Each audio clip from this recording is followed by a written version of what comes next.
Hello my dear CMA students, कैसे आप लोग स्टूडेंट्स। हम लोग सीएमए इंटरमीडिएट का जो पेपर नंबर 8 है ग्रुप 1 में कॉस्ट अकाउंटिंग, उसका एमसीक्यू डिस्कशन कर रहे थे चैप्टर वाइज। और हम लोग जो लास्ट वीडियो हमारा था, लास्ट क्लास था, उसमें हम लोगों ने मार्जिनल कॉस्टिंग का एमसीक्यू डिस्कस किया था। और मैंने आपको बोला था कि ये सिर्फ पार्ट 1 है, क्योंकि मार्जिनल कॉस्टिंग अपने आप में एक बहुत बड़ा चैप्टर है और हम लोग क्या करेंगे, उसका एक दूसरे पार्ट में एमसीक्यू भी डिस्कशन करेंगे। अब ये जो मार्जिनल कॉस्टिंग का एमसीक्यू है, ये चाहे अगर आप ग्रुप 2 भी दे रहे हो ना, मैनेजमेंट अकाउंटिंग, इसमें भी आप क्या कर सकते हो, इसी एमसीक्यू को प्रैक्टिस कर सकते हो। क्योंकि मैंने मैनेजमेंट अकाउंटिंग का भी जो कुछ क्वेश्चन है, उसमें जो मार्जिनल कॉस्टिंग है उसका कुछ क्वेश्चन यहाँ पे डाला हुआ है। ठीक है, सो 23 नंबर तक हम लोगों ने एमसीक्यू सॉल्व किया था। अगर आपने वो नहीं देखा है, पहली बार ये वीडियो देख रहे हो, तो बेटर है कि हम चैप्टर वाइज एमसीक्यू डिस्कशन कर रहे हैं। तो अब स्टार्टिंग से चैप्टर वाइज एमसीक्यू का जो वीडियो है वो देखते जाइए। अगर स्टूडेंट आपको ये एमसीक्यूज चाहिए और इसके साथ साथ पूरा ग्रुप 1 का अगर आपको एमसीक्यू चाहिए, ग्रुप 1 में आपकी जितने भी पेपर है, costing, accounting, law, DT and GST, सबका एमसीक्यू आपको एक बुक में बहुत ही अफोर्डेबल प्राइस में मिल जाएगा। उसके लिए आपको कुछ नहीं करना है, मुझे व्हाट्सअप करिए, मेरा जो नंबर है, या फिर कॉल भी कर सकते हो। अगर कुछ भी डाउट रहता है किसी भी एमसीक्यू में, जब ये वीडियो आप देख रहे हो, तो भी आप मेरा व्हाट्सअप नंबर में मुझे व्हाट्सअप कर सकते हो, या फिर यूट्यूब का जो कमेंट सेक्शन है वहां पे जाके पूछ सकते हो। ठीक है, चलो स्टार्ट करते हैं आज का क्लास। और आज हम लोग स्टार्ट करेंगे एमसीक्यू नंबर 24 से। आज के एमसीक्यू कुछ प्रैक्टिकल, मतलब कुछ प्रॉब्लमेटिक एमसीक्यूज होने वाले और कुछ सिंपल सा थ्योरी वाला एमसीक्यू होने वाला है। टोटल कुछ 56 क्वेश्चन है, तो 24 से लेके 56 तक हम लोग सॉल्व करेंगे। So question number 24, question number 24 क्या बोल रहा है sir? Dash is the level of sales where an entity neither earn profit nor incur losses. वो कौन सा सेल्स पॉइंट है या फिर कौन सा सेल्स यूनिट है जहां पे एक ऑर्गेनाइजेशन ना तो कुछ प्रॉफिट अर्न करता है ना तो कुछ लॉस इनकर करता है, जहां पे जीरो प्रॉफिट होता है। तो सर ऐसा जो पॉइंट है इसे हम क्या बोलेंगे? Option A cost volume profit analysis, break even point, angle of incident, margin of safety. आप सबको पता है कि इसका आंसर क्या होगा? Break even point. क्योंकि ब्रेक इवन पॉइंट वो पॉइंट होता है जहां पे जितना भी सेल्स होता है वो सारे के सारे सेल्स से जो भी प्रॉफिट आता है वो सारे के सारे प्रॉफिट फिक्स्ड कॉस्ट को बियर करने में चला जाता है। ठीक है, where total revenue equal to total cost, where total contribution equal to total fixed cost and where profit equal to zero. ये तीनों कंडीशन जहां पे सैटिस्फाइज होंगे वहां पे हम क्या बोलेंगे उस पॉइंट को? Break even point. Right, so option B is the right answer. Question number 24 उसका राइट आंसर है break even point. Question number 25 में चलते हैं। Dash is the difference between sales revenue and total variable cost irrespective of manufacturing और non manufacturing. अच्छा, sales revenue and variable cost के बीच में जो डिफरेंस है उसे हम क्या बोलेंगे? Number 1 contribution, number 2, number B contribution margin, number C absorption costing, number D both A and B. तो इसका जो आंसर होगा बोथ ए एंड बी होगा। ठीक है, उसे कभी कभी हम कंट्रीब्यूशन भी बोलते हैं, उसे कंट्रीब्यूशन मार्जिन भी बोलते हैं। ठीक है, 26 नंबर पे चलते। Dash is the costing system where product और services and inventories are valued at variable cost only. इसका तो आंसर आपको बहुत ही आसान से पता होगा कि वो कौन सा कॉस्टिंग का मेथड है जहां पे जो कॉस्ट, जो प्रोडक्ट है या फिर सर्विस है या फिर जो इन्वेंटरीज है, जो आपके स्टॉक्स वगैरह है, वो ओनली वेरिएबल कॉस्ट के बेसिस पे वैल्यू किया जाता है। इसका आंसर है option number C, marginal costing. Okay, question number 27 क्या बोल रहा है? Dash is anything which limit the activity of an entity. वो क्या है जो एक ऑर्गेनाइजेशन या फिर एक एंटिटी के एक्टिविटीज को लिमिट या फिर रेस्ट्रिक्ट कर लेता है। The factor is a key to determine the level of sales and production. उस फैक्टर को हम क्या बोलेंगे? तो इसका पॉइंट है option A limiting factor, option B key factor, option C margin of safety, option D both of the above. तो इसका जो राइट आंसर है वो है, कभी कभी उसे हम की फैक्टर भी बोलते हैं, जो कि एक बिजनेस में बहुत इंपॉर्टेंट होता है। क्वेश्चन क्या पूछा है हमें? क्वेश्चन हमें पूछा है कि वो कौन सा फैक्टर है जो एक ऑर्गेनाइजेशन के एक्टिविटी को कंट्रोल कर सकता है, लिमिट कर सकता है। उससे ज्यादा आप नहीं कर सकते, उससे ज्यादा काम आप नहीं कर सकते, वो आपका रेस्ट्रिक्शन लगा लेता है। या फिर वो कौन सा एक्टिविटी है जो कि एक बहुत ही इंपॉर्टेंट एक्टिविटी है सेल्स एंड प्रोडक्शन के लिए। तो यहाँ पे आंसर दो आ जाएंगे, एक आएगा लिमिटिंग फैक्टर और एक आएगा की फैक्टर। सो जो राइट आंसर होगा वो होगा option number D, both A and B. So option D is the right answer. Okay, चलो क्वेश्चन नंबर 28 क्या बोल रहे हैं sir, dash is formed by intersection of sales line and total cost line at break even point. देखो अगर हम break even chart बनाएंगे ना, अगर हम ब्रेक इवन चार्ट बनाएंगे अपने यहां पे, ठीक है, एक मिनट, अगर हम ब्रेक इवन चार्ट बनाएंगे, सपोज ये हम बना रहे हैं ब्रेक इवन चार्ट। ओके चलो देखो हम लोग ब्रेक इवन चार्ट बना रहे हैं, ये जो लाइन, ये हमारा टोटल सेल्स लाइन है, यहां पे मैं ब्लैक में डाल रहा हूं, देखो ये है टोटल सेल्स लाइन, ठीक है, ये है हमारा टोटल सेल्स लाइन। ओके, यहां पे एक और लाइन आ जाएगा वेरिएबल कॉस्ट का लाइन, ठीक है, और एक आ जाएगा आप पे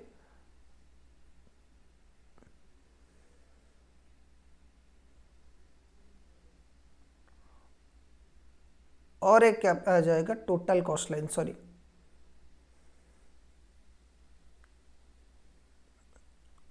और यहां पे क्या आ जाएगा आपका टोटल कॉस्ट लाइन।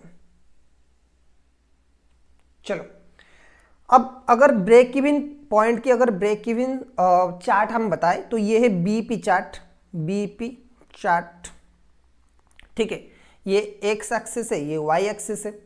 अब यहाँ पे ये जो ये क्या है फिक्स्ड कॉस्ट, ये क्या है वेरिएबल कॉस्ट, ये क्या है टोटल कॉस्ट, और ये जो है ये है टोटल रेवेन्यू।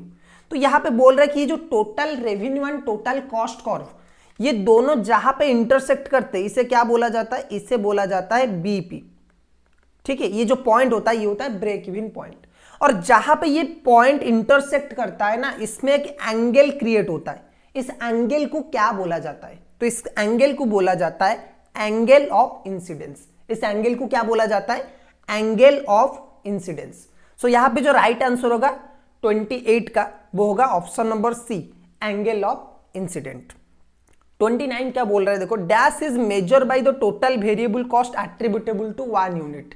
इनमें से कौन सा मेजर किया जाता है, total variable cost attributable to 1 unit, marginal costing, marginal cost, BP, margin of safety. इसका जो राइट आंसर होगा वो होगा मार्जिनल कॉस्ट। एक पर्टिकुलर सेल्स यूनिट को जितने भी वेरिएबल कॉस्ट एट्रीब्यूट किया जाता है पर यूनिट बेसिस पे, उसे क्या बोला जाता है, marginal cost. Marginal costing method में उसे क्या बोला जाता है, मार्जिनल कॉस्ट। क्वेश्चन नंबर 30 क्या बोल रहे हैं, dash is an analysis of reciprocal effect of change in cost, volume and profitability. Okay, dash is an analysis of reciprocal effect of change in cost, volume and profit analysis. Okay, तो इसका जो correct answer होगा वो होगा CVP analysis, क्योंकि CVP analysis आपको show करता है क्या इफेक्ट होता है चेंज में, कॉस्ट में, प्रॉफिट वॉल्यूम में एंड प्रॉफिटेबिलिटी में, ठीक है। इससे एनालिसिस होता है CVP analysis. Okay, cost volume profit analysis. Question number 31 क्या बोल रहे हैं, देखो such an analysis explore the relationship between cost, revenue and profitability. इनमें से कौन सा एनालिसिस है जो कि एक रिलेशनशिप शो करता है कॉस्ट, वॉल्यूम एंड प्रॉफिटेबिलिटी में। तो अगेन जो हमारा आंसर होगा वो सेम ही होगा, cost volume profit analysis, CVP analysis. Question number 32, question number 32 क्या बोल रहा है, sir cash break even point कैसे निकलता है, what is the formula of cash break even point. So cash break even point equal to a cash fixed cost divided by contribution per unit, cash fixed cost divided by total contribution divided by fixed cost per unit, none of this. तो इसमें जो right answer होगा वो होगा cash fixed cost divided by contribution per unit, cash fixed cost divided by contribution per unit.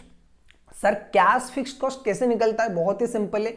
अगर आप total fixed cost है non cash item जैसे कि डिप्रीशिएशन वगैरह है, डिप्रीशिएशन वगैरह को अगर माइनस कर लोगे तो जो आप आएगा, जो आपका कॉस्ट आएगा या फिर फिक्स्ड कॉस्ट आएगा, that will be your cash fixed cost. Okay, question number 33, question number 33 क्या बोल रहे हैं, break even point in units. Sir break even point units में कैसे निकलता है, fixed cost divided by contribution per unit, total fixed cost divided by PV ratio, total fixed cost divided by contribution, none of this. देखो BP का formula simple है, fixed cost divided by contribution per unit और fixed cost divided by PV ratio. So fixed cost divided by PV ratio जो है ना, ये किसमें calculation में आता है, अगर आप बीपी रुपीज में निकालना चाहते हो, कितना रुपए का सेल हुआ है, बीपी सेल कितने रुपीज में है। लेकिन अगर आपको यूनिट्स में निकालना है बीपी, यूनिट्स में अगर आपको बीपी निकालना है तो इसका जो फॉर्मूला है बहुत ही सिंपल है, fixed cost divided by contribution per unit.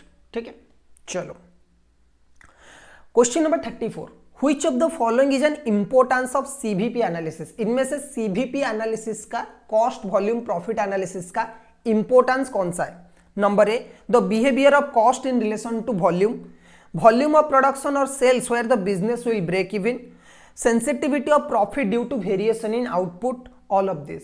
सो इसका जो राइट आंसर होगा वो होगा ऑल ऑफ दिस। ये इसका सारा फीचर है, ये सब कुछ एनालिसिस करने में हेल्प करता है। Behaviour of the cost in relation to volume, volume of the production और sales where the break even business will be break even, sensitivity of the profit due to variation in the output. Okay, question number 35 क्या बोल रहा है, which of the following is not an advantages of marginal costing. Marginal costing का इनमें से कौन सा advantages नहीं है। ठीक है, इनमें से एक है simplified pricing policy, proper recovery of overhead, share realistic profit, scope of higher profitability. Scope of higher profitability, simplified pricing policy, proper recovery of overhead, share realistic profit. ठीक है, सो इनमें से जो राइट आंसर होगा वो होगा स्कोप ऑफ हायर प्रॉफिटेबिलिटी।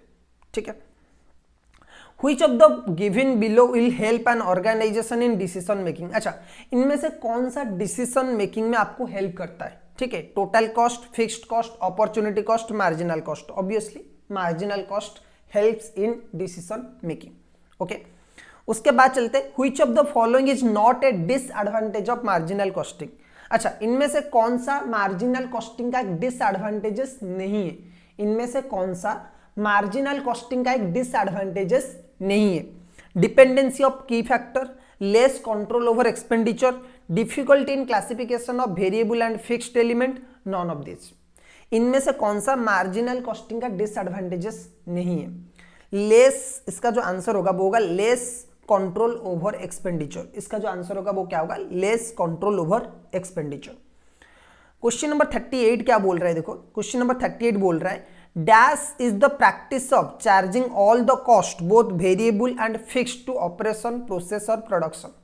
देखो कौन से, अगर हम पूरा का पूरा, dash is the practice of charging all the cost both variable and fixed to operation, process और प्रोडक्ट, किस प्रैक्टिस में, कौन सी मेथड ऑफ कॉस्टिंग में पूरा का पूरा जो कॉस्ट है, चाहे वो वेरिएबल हो चाहे वो फिक्स्ड हो, पूरा का पूरा कॉस्ट प्रोसेस को या फिर प्रोडक्ट या फिर ऑपरेशन को चार्ज किया जाता है। तो इसका आंसर आपको पता होगा, एब्जॉर्प्शन कॉस्टिंग एक ऐसा मेथड है कॉस्टिंग का जिसमें बोथ फिक्स्ड एंड वेरिएबल जो टोटल कॉस्ट है वो प्रोडक्ट को चार्ज किया जाता है। ठीक है, so option A is the right answer, absorption costing. Okay, question number 39 चलते। क्वेश्चन नंबर 39 क्या बोल रहा है, dash are treated as the cost of product. Cost of produce किया किससे बोला जाता है, मार्जिनल कॉस्टिंग में। देखो option A fixed cost, option B marginal cost और variable cost, option C period cost, none of this. So इसका जो करेक्ट आंसर होगा वो होगा मार्जिनल कॉस्ट और वेरिएबल कॉस्ट। क्योंकि इसे क्यों बोला जाता है कॉस्ट ऑफ प्रोडक्ट और कॉस्ट ऑफ प्रोड्यूस, क्योंकि जितना भी आप यूनिट प्रोड्यूस करोगे ये क्या होगा, पर यूनिट वाइज कांस्टेंट रहेगा लेकिन टोटली इंक्रीज होता जाएगा। जितना प्रोडक्ट आप ऐड करते जाओगे, जितना प्रोडक्शन आप इंक्रीज करोगे, मार्जिनल कॉस्ट और variable cost in total, marginal cost और variable cost in total increase होता जाएगा। जबकि फिक्स्ड कॉस्ट क्या रहता है, फिक्स्ड कॉस्ट कांस्टेंट रहता है और एक पर्टिकुलर पीरियड के बाद चेंज होता है, इसीलिए फिक्स्ड कॉस्ट को क्या बोला जाता है, पीरियड कॉस्ट। ठीक है, क्वेश्चन नंबर 40 क्या बोल रहा है, देखो इन marginal costing the value of finish goods and work in progress is also comprise only of. इसका आंसर आपको पता है कि मार्जिनल कॉस्टिंग में जो आपका क्लोजिंग स्टॉक होता है एंड वर्क इन प्रोग्रेस होता है वो किस तरह से वैल्यू किया जाता है, मार्जिनल कॉस्टिंग बेसिस पे वैल्यू किया जाता है। ठीक है, आई थिंक ये क्वेश्चन हमने पहले पार्ट में भी डिस्कशन किया था तो ये रिपीट हो चुका है। अच्छा, क्वेश्चन नंबर 41 क्या बोल रहा है, dash is the difference between cost of two different production. अच्छा, कौन सा इनमें से cost two different production alternative में यूज किया जाता है? Number A variable cost, number two differential cost, number C fixed cost, number D marginal cost. Dash is difference between the cost of two different productions. तो इसका जो right answer है वो है डिफरेंशियल कॉस्ट, क्योंकि डिफरेंशियल कॉस्ट से आपको major किया जाता है कि अगर आपके पास दो अल्टरनेटिव ऑप्शंस अवेलेबल है तो उनमें क्या डिफरेंस है और कितना कौन सा हमारे लिए बेनिफिशियल है वो हम मेजर करते हैं through differential costing. Okay, question number 42 क्या बोल रहा है देखो, which of the following is not correct about margin of safety. इनमें से कौन सा मार्जिन ऑफ सेफ्टी के लिए सही नहीं है? मार्जिन ऑफ सेफ्टी कैसे निकलता है सर? पहला जो मार्जिन ऑफ सेफ्टी का फॉर्मूला है, ऑप्शन यहां पे क्या क्या दे रखा है देखो, मार्जिन ऑफ सेफ्टी का मतलब है sales beyond BP sales. Okay, आपका बीपी सेल्स वो पॉइंट है जहां पे आपका ऑर्गेनाइजेशन फिक्स्ड कॉस्ट जितना भी हो रहा है उसे कवर अप कर लेता है, जहां पे आपका प्रॉफिट जीरो है, जहां पे कंट्रीब्यूशन इक्वल टू कितना है फिक्स्ड कॉस्ट। जितना भी कंट्रीब्यूशन आया वो पूरा का पूरा आपने दे दिया फिक्स्ड कॉस्ट के लिए। उसके बाद जो सेल्स होता है उसमें आपका प्रॉफिट निकलता है, आपका कुछ प्रॉफिट आपकी जेब में आता है, तो उसे बोला जाता है margin of safety. Sales beyond break even point is known, break even sales is known as MOS, margin of sales, margin of safety. Okay, अब ये मार्जिन ऑफ सेफ्टी के फॉर्मूला क्या क्या है? सिंपल सा फॉर्मूला है कि भाई profit divided by PV ratio, ये तो मेजर फॉर्मूला है। दूसरा एक फॉर्मूला है सेल्स मतलब total sales minus break even sales, तो आ जाएगा आपका मार्जिन ऑफ सेफ्टी। ठीक है, तो यहाँ पे देखो क्या क्या दे रखा है, इनमें से कौन सा मार्जिन ऑफ सेफ्टी के लिए सही नहीं है वो बोला जा रहा है। MOS equal to profit divided by PV ratio, MOS equal to total sales minus BP sales, MOS equal to total sales minus BP sales divided by total sales into 100। ठीक है सर, ये तो हमें पता है कि एमओएस आता है, ये भी तो आता है एमओएस। सर ये कैसे एमओएस हो सकता है? बिल्कुल ये भी एमओएस है, ये एमओएस इन परसेंटेज है, MOS in percentage of sales है। मतलब आपका मार्जिन ऑफ सेफ्टी सेल्स का कितना परसेंट है, ये देखो, ये जो आएगा total sales minus BP sales, इसी को ही हम बोलते हैं एमओएस। अगर ये सेल्स में हम लोग डिवाइड कर लेते तो क्या आ जाएगा, margin of safety as a percentage of sales. लेकिन ये वाला जो पॉइंट है ना option D, PV ratio into sales minus fixed cost, तो ये आ जाएगा आपका कंट्रीब्यूशन माइनस फिक्स्ड कॉस्ट, तो इससे हम बोलेंगे प्रॉफिट। ये मार्जिन ऑफ सेफ्टी नहीं है, ये क्या है, प्रॉफिट है। ये मार्जिन ऑफ सेफ्टी आपका नहीं है, ये क्या है, प्रॉफिट आपका है। ठीक है, तो इसीलिए मार्जिन ऑफ सेफ्टी के लिए इनमें से कौन सा सही नहीं है sir? Which one of the following is not correct about margin of safety? तो ऑप्शन डी जो है 42 का वो है right answer. Okay, in A factory when production is increase with the relevant range, अच्छा अगर कोई फैक्ट्री में प्रोडक्शन इंक्रीज होता है ना तो इनमें से कौन सा उसके लिए सही है? Variable cost will vary on a per unit basis. Variable अगर किसी भी कंपनी में या फिर किसी भी फैक्ट्री में प्रोडक्शन इंक्रीज होता है तो variable cost per unit basis पे इंक्रीज होगा। Option B, variable cost will vary in total, variable cost totally में वैरी करेगा, मतलब टोटली चेंज होगा। Fixed cost will vary in total, fixed cost totally change होगा। Fixed and variable cost stay the same in total. तो इसका right answer आपको पता है कि वेरिएबल कॉस्ट यूनिट तो वेरिएबल कॉस्ट पर यूनिट तो हमेशा फिक्स ही रहता है, लेकिन अगर आपका प्रोडक्शन इंक्रीज होगा तो variable cost in total increase होगा। सही है। अच्छा, क्वेश्चन नंबर 44 क्या बोल रहे हैं sir? A large margin of safety indicates, एक लार्ज अगर कंपनी में लार्ज मार्जिन ऑफ सेफ्टी है, मार्जिन ऑफ सेफ्टी अगर कंपनी का बड़ा है तो वो क्या इंडिकेट करता है? भाई देखो, मार्जिन ऑफ सेफ्टी जितना बड़ा होगा प्रॉफिट उतना ज्यादा होगा, प्रॉफिट जितना ज्यादा होगा बिजनेस उतना स्ट्रांग है। तो इसके लिए ऑप्शन क्या होगा देखो, number A over capitalisation, number B soundness of the business, number C over production, number D none of the above. Right answer is soundness of the business. Business का soundness आपकी high margin of safety से पता चलता है। अच्छा, question number 45 क्या बोलता है? Another name of contribution, contribution का दूसरा नाम क्या है? Marginal income, gross profit, net income, none of the above. आप सबको इसका आंसर पता होगा, that is marginal income. Okay, so देखो ये जो स्टूडेंट्स में क्वेश्चन डिस्कशन कर रहा हूं ना, आपको लगेगा कि यार इनमें से जितने भी क्वेश्चन आप लोगों ने देखा होगा, हर किसी में आपको 2 आंसर करेक्ट लगेगा। ऐसा भी आपको लग जाएगा कि ग्रॉस प्रॉफिट भी सही है, मार्जिनल इनकम भी सही है। तो एग्जाम में आप कंफ्यूज ना हो, इस वजह से हम इस टाइप के क्वेश्चन प्रिपेयर कर रहे हैं, ठीक है। सो जैसे ये वाला अभी हमने डिस्कस किया था, लार्ज मार्जिन ऑफ सेफ्टी क्या इंडिकेट करता है। अगर ये क्वेश्चन आप बार बार प्रैक्टिस नहीं करोगे तो आप एग्जाम में आंसर लिखने में थोड़ा सा मतलब आप ब्रेन लगा सकते हो, लेकिन अगर आपने कुछ डबल आंसर मतलब डबल कंफ्यूजन हो रहे हैं ना, तो उस पॉइंट में आपका गलत हो सकता है आंसर, ठीक है। सो उसके बाद आता है break even point can be reduced by. अच्छा, ब्रेक इवन पॉइंट को हम रिड्यूस कैसे कर सकते हैं sir? How we will reduce break even point? Break even point को हम कैसे रिड्यूस कर सकते हैं? Number A, increase the selling price per unit. Number B, reduce the variable cost per unit.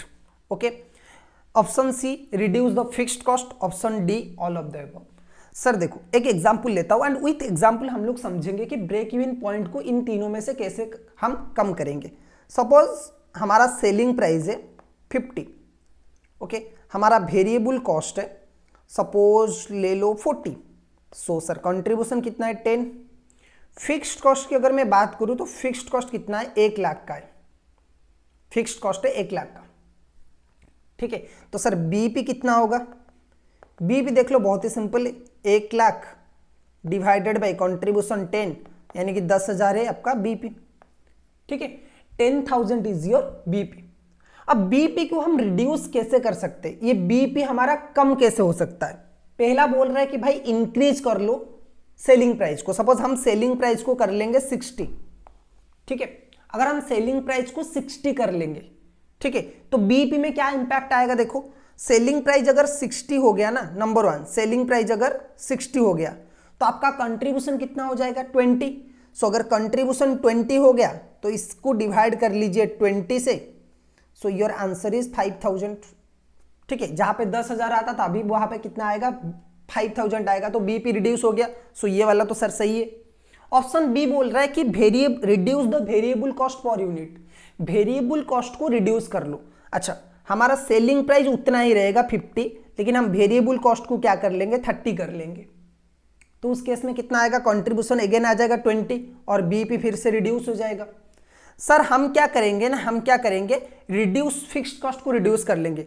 Sir fixed cost को reduce करेंगे मतलब अगर यहाँ पे 1 लाख का फिक्स्ड कॉस्ट है, हमने कर लिया 80,000, हमने ना तो सेल्स में कोई चेंज किया ना तो वेरिएबल कॉस्ट में कोई चेंज किया, तो बीपी हमारा कंट्रीब्यूशन उतना ही रहा 10 रुपए का, लेकिन हमने फिक्स्ड कॉस्ट को कम कर लिया। तो अब बीपी कितना हो जाएगा? 8,000 का, तो रिड्यूस हुआ। यानी कि जो राइट आंसर है वो है ऑल ऑफ द अबव, ठीक है। So BP can be reduce by any of the following method: increase selling price, decrease variable cost per unit और reduce the fixed cost, okay. अच्छा, क्वेश्चन नंबर 47, पोस्ट 47 क्या बोल रहे हैं? देखो, in a product mix decision which is the most important factor to consider in order to maximise profit, okay. In a product mix decision, in a product mix decision, in a product mix decision which is the most important factor. एक product mix मतलब multiple product आपके पास है, उस case में आपका सबसे important factor कौन सा है? In a product mix decision which is the most important factor to consider in order to maximise profit.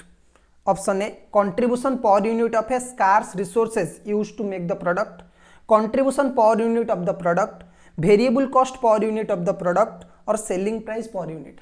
आप सबको पता है जब आप लिमिटिंग फैक्टर का क्वेश्चन करते हो तो आपका सबसे पहला पॉइंट क्या रहता है कि भाई हम क्या करेंगे, जो भी फैक्टर लिमिटेड है, जो भी फैक्टर की स्कैर्सिटी है, उसका हम क्या करेंगे? पहले कंट्रीब्यूशन पर लिमिटिंग फैक्टर हम निकालेंगे। क्या निकालेंगे हम?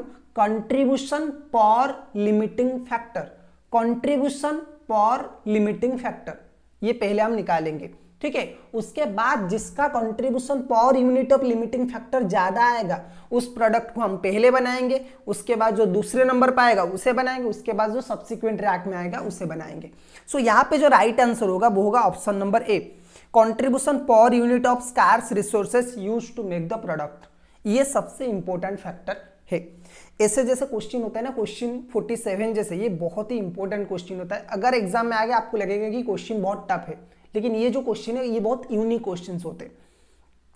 Profit volume ratio is equal to, PV ratio कैसे निकलता है sir, variable cost as a percentage of sales, fixed cost as a percentage of sales, excess of sales over variable cost as a percentage of sales, total cost as a percentage of sales. ये आपको सबको पता है। Excess of variable cost over as a excess of sales over variable cost मतलब sales minus variable cost divided by sales. So option C is the right answer. Okay, which of the following would be decreased unit contribution, which of the following would decrease unit contribution margin the most। अच्छा, बोल रहे कि इनमें से सबसे ज्यादा per unit contribution margin कौन सा रिड्यूस करेगा। 10% decrease in selling price, 10% increase in variable cost, 10% decrease in variable cost, 10% decrease in fixed cost. देखो ये वाला तो आएगा ही नहीं, ठीक है, ये वाला आ सकता है, ठीक है, और ये वाला आ सकता है। सर ये वाला भी नहीं आएगा क्योंकि डिक्रीज अगर वेरिएबल कॉस्ट होगा तो कंट्रीब्यूशन बढ़ेगा, रिड्यूस नहीं होगा। सो यहां पे पूछ रहा है कि कौन सा इनमें से कौन सा कंट्रीब्यूशन पर यूनिट को डिक्रीज कर सकता है। Which of the following would decrease unit contribution margin, जो पर यूनिट कंट्रीब्यूशन होता है ना, उससे इनमें से सबसे ज्यादा कौन सा फैक्टर रिड्यूस कर सकता है।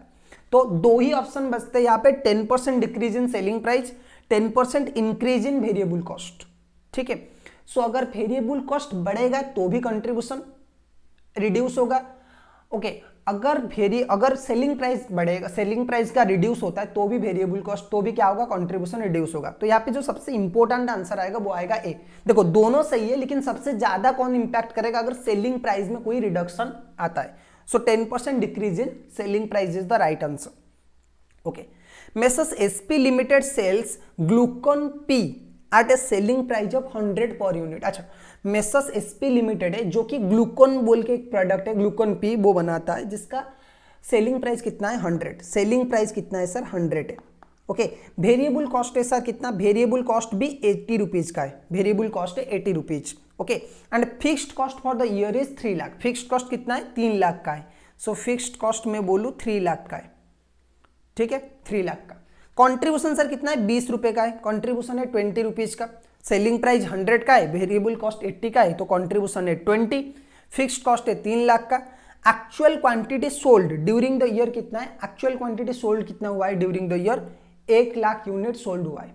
ठीक है, boxes of Glucon P. The break even point unit and MOS कितना है। अच्छा, पूछ रहा है कि भाई देखो सेल कितना हुआ है, सेल आपका हुआ है 1 लाख यूनिट, 1 लाख यूनिट्स।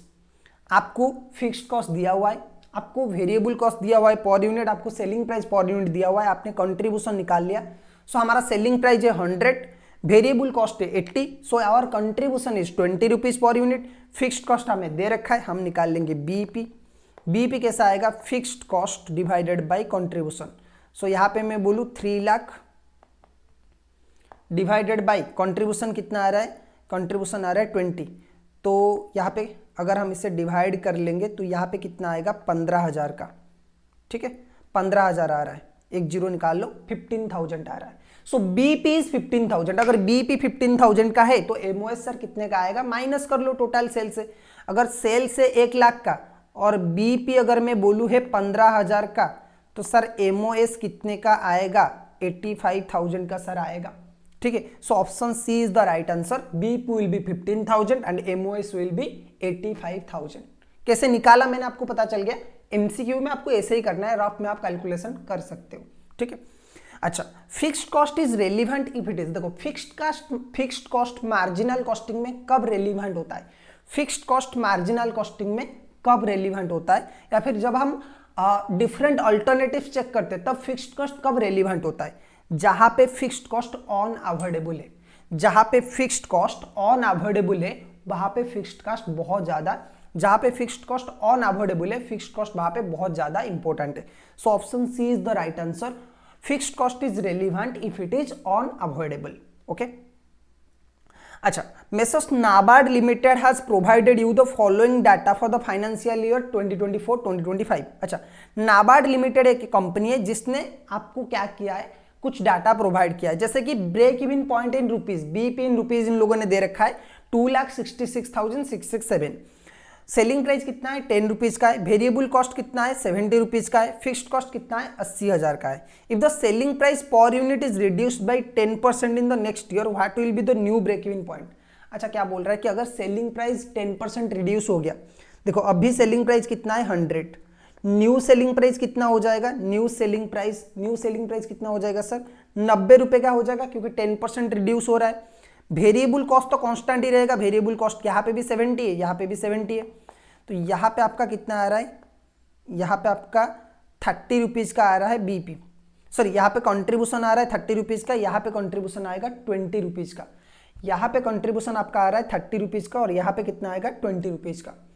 सो आपका फिक्स्ड कॉस्ट कितना है 80,000 का, ठीक है, फिक्स्ड कॉस्ट है 80,000 का, यहाँ पे कंट्रीब्यूशन कितना है 20 का, तो नंबर ऑफ यूनिट्स कितना सेल होगा सर, नंबर ऑफ यूनिट में बोलूँ 4000 का सेल होगा, 4000 यूनिट्स, और सेलिंग प्राइस कितना है 90 का है, तो बीपी सेल्स कितना आ जाएगा, बीपी सेल्स इन रुपीज़ में कितना आ जाएगा 4000 इंटू 90, सो 3,60,000, ठीक है। सो राइट आंसर होगा आपका option number B, 3,60,000 is the right answer, ठीक है। देखो मैंने कैसे निकाला, बहुत ही सिंपल है, आपका न्यू कंट्रीब्यूशन कितना आएगा, फिर आप पीवी रेशियो भी निकाल सकते हो, ठीक है।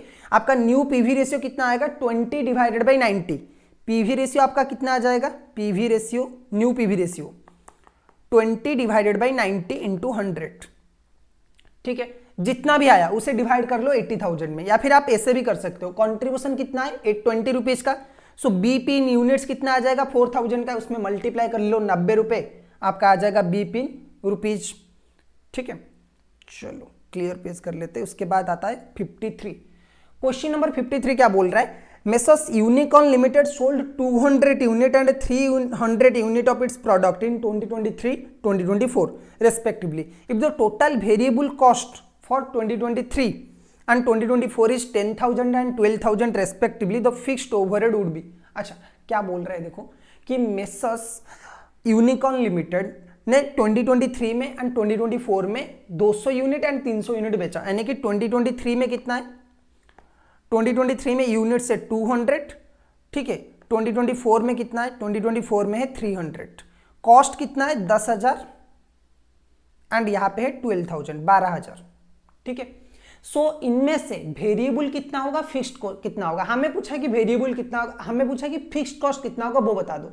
सो सर हम कैसे निकालेंगे, इनमें से फिक्स्ड कॉस्ट कितना है और वेरिएबल कॉस्ट कितना है, देखो वेरिएबल पहले निकाल लो, variable cost per unit, variable cost per unit, sir variable cost per unit कितना होगा, देखो बहुत ही सिंपल है, चेंज इन कॉस्ट, इसका जो फॉर्मूला है वो है change in cost divided by change in formula, sorry change in units, change in cost divided by change in units. So change in cost sir कितना हो रहा है, चेंज इन कॉस्ट हो रहा है 2000 का, कैसे आ रहा है सर 2000, एक बार मैं दोबारा करता हूँ, 10,000 sorry 12,000 minus 10,000 divided by units में कितना सर चेंज हो रहा है 300 माइनस 200, सो यहाँ पे मैं बोलूँ 2000 डिवाइडेड बाई 100, यानी कि पर यूनिट कॉस्ट कितना है 20 रुपए का, वेरिएबल कॉस्ट पर यूनिट कितना होगा 20 रुपीज, ठीक है।